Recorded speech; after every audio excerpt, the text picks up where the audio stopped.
अभी एक सवाल आया कटिहार के एक प्रोग्राम में, मौलवी साहब हल्दी की रस्म मनाना कैसा है? मैंने कहा ये बताओ, क्या नबी ने हल्दी लगाई थी शादी के मौके पे? क्या सहाबा ने हल्दी लगाई थी? तुमने हल्दी के नाम से पूरी सेरेमनी रखी, तुमने पिंडाल लगाया, तुमने हल्दी के कपड़े भी लड़कियों को पहनाए, मर्दों को पहनाए। मेरे प्यारे भाइयों, ये पूरी की पूरी रस्म गैर इस्लामी रस्म है, गैर मुस्लिमों की रस्म है, जो उनके कल्चर से तुम्हारे बीच में आई है। हल्दी पे पैसा खर्च हो रहा है, मंगनी की बड़ी बड़ी रस्म और उस पे पैसा खर्च हो रहा है।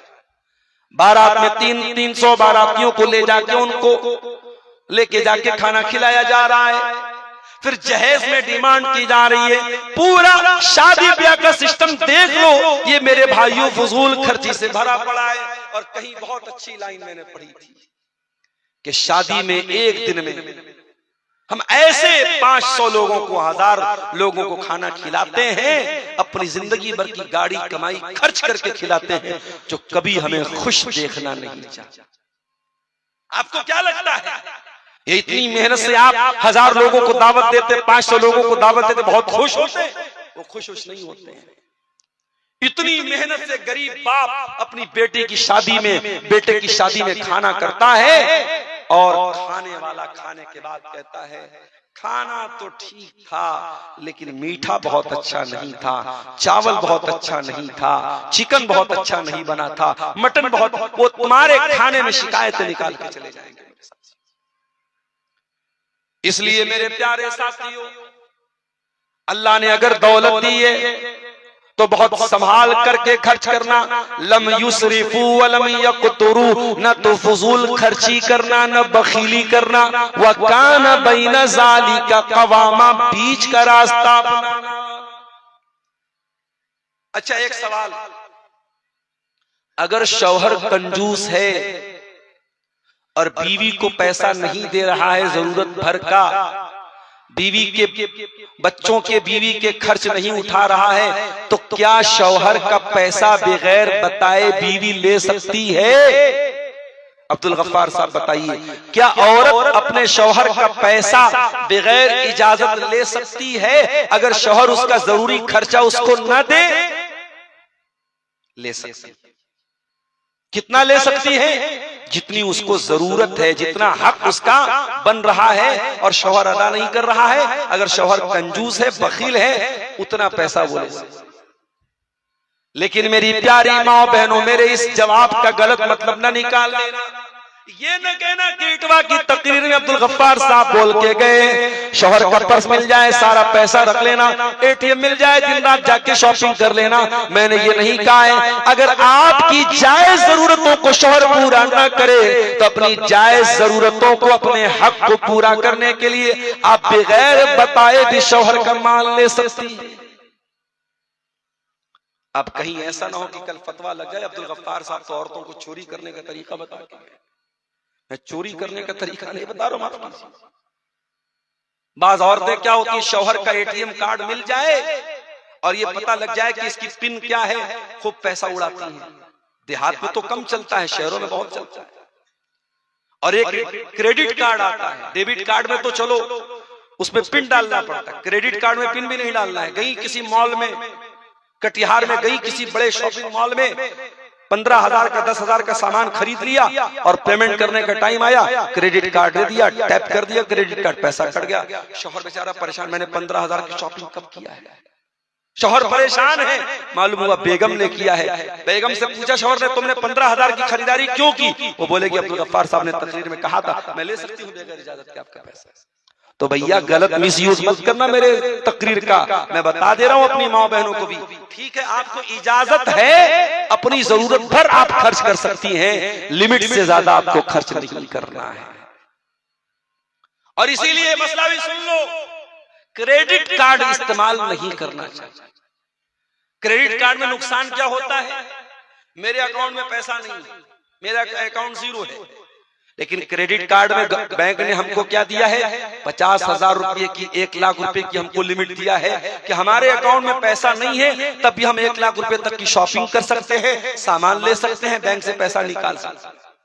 अब जब आपके पास पैसा नहीं है और बैंक छूट दे रहा है तो आप उसकी नाजायज उसका इस्तेमाल करेंगे, और जब बैंक अपने टाइम पर पैसा जमा करने का आपको मैसेज देगा, पता लगा आपके पास पैसा नहीं था, तो फिर बैंक पर डे आपके ऊपर भारी भरकम चार्ज लगाएगा।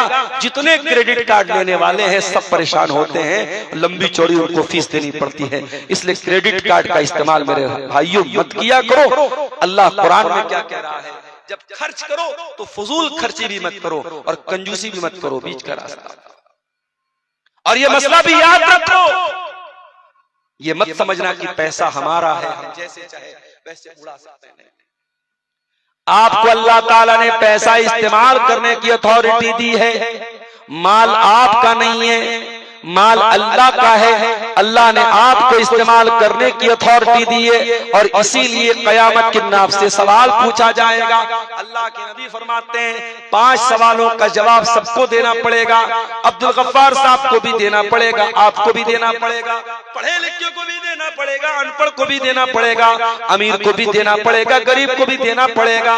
5 सवालों का जवाब। अन उम्रिही फीमा अफना, टाइम तुमने कहाँ गुजारा, जिंदगी तुमने कहाँ गुजारी। वअन शबाबिही फीमा अबला, तुमने अपनी जवानी को कहाँ गुजारा।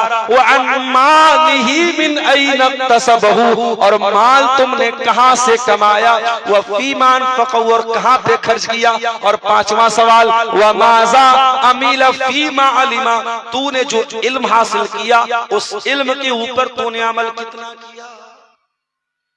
तो अल्लाह के खास बंदे जब खर्च करते हैं तो फजूल खर्ची भी नहीं करते, बखीली भी नहीं करते, बीच का रास्ता। और आगे बढ़िए, अल्लाह के खास बंदों की और पहचान क्या है।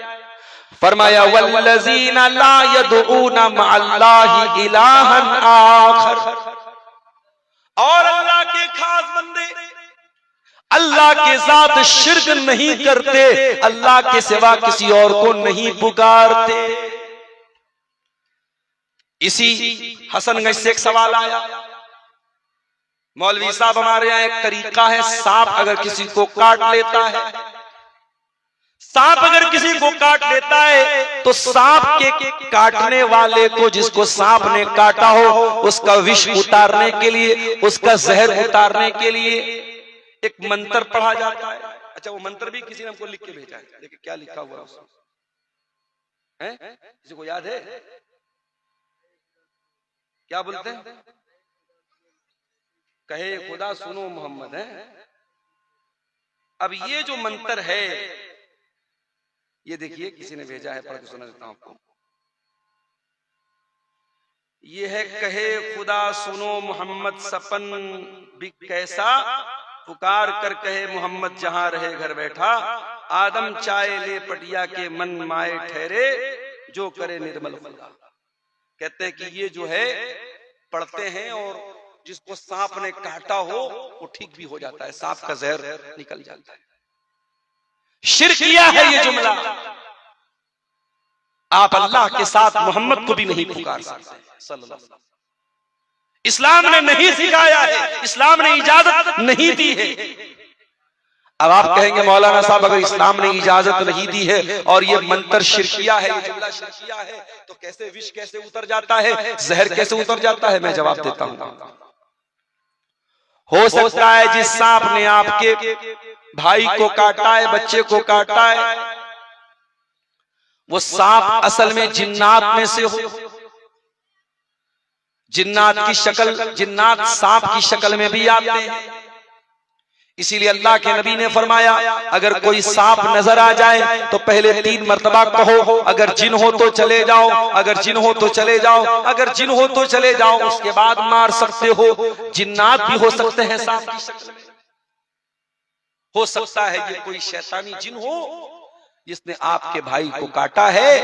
और जब आपने ये मंत्र पढ़ा, कहे खुदा मोहम्मद, जो आपने ये पढ़ा, शिरकिया जुमला पढ़ा, तो शैतान ने फौरन अपना जहर बाहर निकाल दिया, ताकि आपका अकीदा पक्का हो जाए कि ये पढ़ने से शैतान, वो सांप का जहर निकल जाए।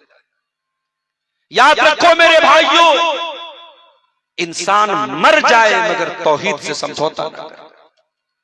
कोई शिरकिया जुमला पढ़ने की इजाजत नहीं है। अगर किसी को सांप ने काटा है, किसी पर जादू का मामला है, किसी पर जो है जिन्नात का मामला है, आप सूरह फलक पढ़िए, सूरह नास पढ़िए, आयतल कुर्सी पढ़िए, आप कुरान की आयतों के जरिए इलाज कीजिए। अभी आज मैं सिमरिया के इलाके में गया था और एक साहब ने उनके घर में उनकी बहन को कुछ मसला था और वो बेचारी मदरसे में पढ़ने जा रही थी, डर जा रही थी। मैंने उनको कुरान की आयत पढ़ के दम किया। मेरे भाइयों, आप कुरान की आयतों के जरिए इलाज कीजिए, कुरान में शिफा है। लेकिन इस तरीके के शिरकिया चीजों में आज अहले हदीसों के घरों में भी अगर किसी लड़की को कोई मसला आता है, लोग उसको क्या करते हैं, किसी ओझा को बुला लेते हैं, किसी शिर्क करने वाले को बुला लेते हैं, और वो शिर्क करने वाला, वो पत्थरों के आगे सजदा करने वाला, वो मजारों और कब्रों के आगे सजदा करने वाला, उसको बुला करके अपनी बहन बेटी का इलाज उससे करवाते हैं। और वो इलाज क्या करता है, वो शिरकिया चीजें पढ़ता है, वो शिरकिया हरकतें करता है। रहमान के बंदे शिर्क नहीं करते। मेरे प्यारे साथियों, अपनी तौहीद की हिफाजत कीजिए। वल्लज़ीना ला यदऊना मअल्लाहि इलाहन आखर, रहमान के बंदे अल्लाह के साथ किसी को शरीक नहीं करते, शिर्क नहीं करते। और अगर अपने आप को अहले हदीस कहते हो तो कान खोल के सुन लो, अहले हदीस की पहचान यही होनी चाहिए, मर जाओ कट जाओ, ला तुशरिक बिल्लाह। अल्लाह के नबी ने हजरत मुआज ने जबल से कहा था, ऐ मुआज, अल्लाह के साथ कभी शिर्क मत करना। व इन कुतिलता, तुम्हें कत्ल कर दिया जाए, तुम्हें टुकड़े टुकड़े कर दिया जाए, औ हुर्रिकता, तुम्हें जला करके खाक कर दिया जाए, ऐ मुआज, तुम कभी अल्लाह के साथ शिर्क मत करना, शिर्क मत करना। अल्लाह का दर्जा किसी और को मत देना। बीमार हो जाओ, डॉक्टर के पास दवा ले सकते हो, इलाज कर सकते हो, मगर अकीदा यही रखना शिफा अल्लाह देता है। परेशान हो जाओ, अल्लाह के आगे दुखड़ा रोया करो, अल्लाह के अलावा किसी और को मुश्किल कुशा न समझना, किसी और को गरीब नवाज न समझना, किसी और को बिगड़ी बनाने वाला मत समझना। आजकल तावीज का भी बड़ा मामला चल रहा है। बच्चा बीमार हो गया, तावीज पहना दिया। कभी आपने देखा है तावीज में क्या होता है? कभी मौका मिले कोई तावीज काट के देखिए उसके अंदर क्या लिखा रहता है। तावीज के अंदर भी शिरकिया चीजें लिखी रहती है। और 2 मिनट के लिए मान लो कि तावीज के अंदर अगर कुरान की आयतें भी लिखी हैं, तो कुरान की आयतों वाला तावीज भी इस्तेमाल करना जायज नहीं है। मैं बीमार हूं, डॉक्टर के पास जाता हूं, डॉक्टर साहब मुझे बहुत तेज बुखार है, डॉक्टर ने पैरासीटामोल दिया, डॉक्टर ने एमॉक्सिसिलिन दिया, डॉक्टर ने एजिथ्रोमाइसिन दिया, एंटीबायोटिक दिया, बुखार की दवा दिया, डॉक्टर ने कहा जाओ सुबह शाम खा लेना। मैं घर आया और मैंने एंटीबायोटिक और बुखार की टैबलेट को एक पुड़िया में रखा और पुड़िया में रख के गले में लटका लिया। मुझे कभी आराम नहीं मिलेगा। डॉक्टर ने दवा पीने को दिया था, डॉक्टर ने दवा लटकाने को नहीं दिया था। कुरान शिफा है, कुरान के जरिए आपको शिफा मिलेगी, मगर कुरान को पढ़ने से शिफा मिलेगी। कुरान को पढ़ के दम कीजिए, कुरान गले में लटकाने से, कुरान तावीज की शक्ल में लटकाने से मेरे भाइयों आपको शिफा नहीं मिलेगी, आपको आराम नहीं मिलेगा। तो तावीज से बचिए। माँ अपने बच्चों को मालिश करने के बाद काजल का टीका लगाती हैं। पूछो काजल का टीका क्यों लगाया? कहती है नजर ना लगे। तुझे किसने बताया कि बच्चे को टीका लगाने से नजर नहीं लगती? ये तुझे किसने बताया? ये तेरे समाज में मशहूर कर दिया गया। बच्चे को काजल का टीका अगर इस नीयत से लगा रहे हो तो ये भी तौहीद के खिलाफ है। नजर लगती है तो अल्लाह के हुक्म से लगती है, और नजर दूर होती है तो अल्लाह के हुक्म से दूर होती है। आप बाइक से जा रहे हैं, बिल्ली ने रास्ता काट दिया, कार से जा रहे हैं, बिल्ली ने रास्ता काट दिया, ड्राइवर ने ब्रेक मार दिया, साहब बिल्ली ने रास्ता काट दिया। क्या आपका अकीदा इतना कमजोर है कि एक जानवर के रास्ता काट देने से आपने ब्रेक मार दिया? क्या आप ये समझते हैं कि जानवर के गुजर जाने से आपका सफर मनहूस हो जाएगा? अगर ये अकीदा कोई रखता है तो अपने अकीदे की इस्लाह कर ले। ये भी तौहीद के खिलाफ है, ये भी शिर्क तक लेके जाने वाली चीज है। अल्लाह के नेक बंदे शिर्क नहीं करते, रहमान के खास बंदे शिर्क नहीं करते। वला यक़्तुलून नफ्सल लती हर्रमल्लाह, और अल्लाह के खास बंदे किसी निर्दोष की हत्या नहीं करते, किसी इनोसेंट का मर्डर नहीं करते, किसी बेकसूर को कत्ल नहीं करते। अगर लाल किला के पास जो विस्फोट हुआ था, उस विस्फोट में अगर वाकई में अभी जांच एजेंसियां काम कर रही हैं, मैं अपनी जांच एजेंसियों की जांच पर कोई सवाल नहीं उठाना चाहता हूं, लेकिन मान लो कि अगर वो जो डॉक्टर पकड़े गए, अगर वाकई में उन डॉक्टरों ने ये काम किया है और अपने आप को इस्लाम का मुजाहिद समझकर और इस्लाम का खादिम समझ के काम किया है, तो कान खोल को सुन लो, आप भी सुन लीजिए, मीडिया वाले भी सुन लें। इस्लाम का उनसे कोई संबंध नहीं है। इस्लाम कतई इस बात की इजाजत नहीं देता है कि कोई आम आदमी किसी की हत्या करे, और डॉक्टर तो कभी हत्या नहीं करने वाला होना चाहिए। डॉक्टर तो जान बचाने वाला होता है। अगर डॉक्टर के भेष में कोई आतंकवादी है और ये प्रूफ हो जाता है, ये साबित हो जाता है कि कोई डॉक्टर था और फिर भी उसने आतंकवाद किया था और निर्दोषों की हत्या की थी, तो मैं डिमांड करता हूं भारत सरकार से, मैं गुजारिश करता हूं अपनी जांच